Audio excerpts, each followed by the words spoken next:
Hello મિત્રો, જય શ્રી કૃષ્ણ. આપ સૌનું સ્વાગત કરું છું મારા ચેનલની અંદર. કેનેડાના પીઆરની અંદર જે આપણે પ્રોવિન્સોના સિલેક્શનો આવી રહ્યા છે કન્ટિન્યુઅસલી, એની અંદર આજે હું તમારી સાથે ડિટેલ શેર કરીશ.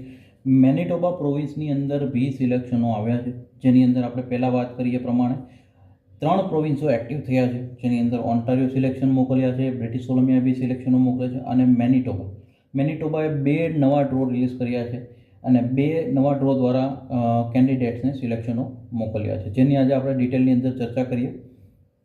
પહેલા ડ્રોની આપણે વાત કરીએ મેનિટોબાનો, તો કે ઇન્ટરનેશનલ એજ્યુકેશન સ્ટ્રીમ જે મેનિટોબા પીઆરવાળા માટે MNNIP જે કહેવાય છે, મેનિટોબા નોમિનેશન ઇમિગ્રેશન પ્રોગ્રામ, આની અંડરમાં જે સ્ટ્રીમ્સ આવે છે એ સ્ટ્રીમ્સની અંદરથી વાત કરીએ તો ઇન્ટરનેશનલ એજ્યુકેશન સ્ટ્રીમ આની અંડરમાં 252 કેન્ડિડેટ્સને સિલેક્ટ કરવામાં આવ્યા છે. માસ્ટર અને ડૉક્ટર લેવલનું જે એજ્યુકેશન છે એ લોકોને જ આની અંદર સિલેક્શનો કરવામાં આવ્યા છે. બીજી વસ્તુ ખાસ નોટ કરવા જેવી વસ્તુ છે, જેની અંદર લાસ્ટ 3 યર્સમાં કમ્પ્લીશન કરેલું અથવા તો લાસ્ટ 3 યર્સની અંદર જો આ એક્સપિરિયન્સ પૂરો કર્યો છે અથવા એજ્યુકેશન પૂરું કર્યું છે, એમને જ પ્રાયોરિટી આપવામાં આવી છે આ ડ્રોની અંડરમાં. ટોટલ સિલેક્શનો 252 કેન્ડિડેટ્સને કરવામાં આવ્યા છે. CLB લેવલની રિક્વાયરમેન્ટ 7 મિનિમમ રાખવામાં આવી હતી. આ ડ્રોની એક સૌથી સારી વસ્તુ એ છે કે આ ડ્રોની સાથે જ એક બીજો ડ્રો બી રિલીઝ કરવામાં આવ્યો છે મેનિટોબા દ્વારા, જેની ડિટેલ આપણે આગળ ડિસ્કસ કરીએ છીએ.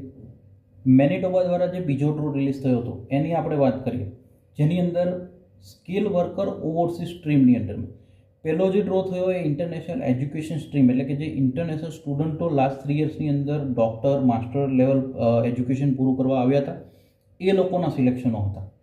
હવે સેકન્ડ ડ્રોની જે આપણે વાત કરીએ છીએ એ છે સ્કિલ વર્કર ઓવરસીઝ સ્ટ્રીમ, એટલે કે જે વર્ક પરમિટ પર છે ઓવરસીઝ સ્ટ્રીમવાળાની વાત કરીએ, જેની અંદર 40 સિલેક્શનો મેનિટોબાએ સિલેક્શનો મોકલ્યા છે. સ્ટ્રેટેજિક રિક્રુટમેન્ટ ઇનિશિયેટિવ આ કેટેગરીની અંડરમાં સિલેક્શનો કરવામાં આવ્યા છે. CRS સ્કોર મેનિટોબાની પોતાની એક જેમ પોઈન્ટ સિસ્ટમ છે, જેમ ઓન્ટારિયોની હોય છે, બ્રિટિશ કોલંબિયાની હોય છે, એવી રીતના મેનિટોબાની બી એક પોઈન્ટ સિસ્ટમ બી છે અને એની જે એક CRS પોઈન્ટ સિસ્ટમ બી છે એની અંદર 703નું સિલેક્શન હતું, જે મિનિમમ સ્કોર તરીકે સિલેક્ટ કરવામાં આવ્યા હતા, અથવા તો 703 ઓર અબોવ હતા એ લોકોને સિલેક્ટ કરવામાં આવ્યા છે. અહીંયા એક ખાસ વસ્તુ કે જે CRS સિસ્ટમ હોય છે દરેક પ્રોવિન્સની જે હોય છે એવી રીતના જે પોઈન્ટ સિસ્ટમ હોય દરેક પ્રોવિન્સની, એવી રીતના મેનિટોબાની જે CRS પોઈન્ટ છે એની અંદર 703ના સિલેક્શનો કરવામાં આવ્યા છે.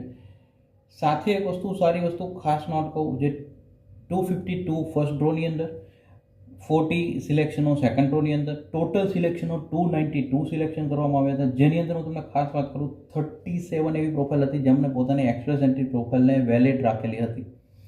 એટલા માટે હું દર વખતે તમને કહું છું કે જો મેનિટોબામાં છો તો પોતાની એક્સપ્રેસ એન્ટ્રી ફાઇલ લગાવીને રાખજો, બિકોઝ એ તમને ભવિષ્યની અંદર બહુ વધારે બેનિફિટ આપશે.